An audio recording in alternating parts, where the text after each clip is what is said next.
हाय, hello, नमस्कार. मी मुक्ता तुमच्या सगळ्यांचे माझ्या चॅनलवर स्वागत करते. आज आपण करणार आहोत केशर पिस्ता श्रीखंड. पहिले 2 ते 3 चमचे गरम दुधात 10 ते 15 केसरच्या काड्या घालून ते दूध 4 ते 5 तास बाजूला ठेवून दिले. एका भांड्यावर गाळणी घेतली. आता 1 कप चक्का घेतला व तो चांगला गाळणीतून बारीक करून घेतला.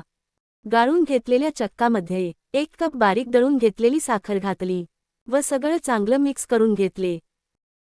आता यामध्ये केसरचे दूध ॲड केले. दूध ॲड केल्यानंतर पण सगळं चांगलं मिक्स करून घेतलं. आता 1 चमचा जायफळ पूड व 1 चमचा वेलची पूड घातली. बारीक केलेले काजू, बारीक केलेले पिस्ता व चारोळी घातली व परत एकदा हे सगळं मिश्रण चांगलं मिक्स करून घेतले.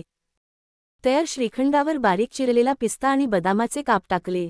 श्रीखंड कमीत कमी 1 तास फ्रीजमध्ये थंड करून सर्व्ह करा.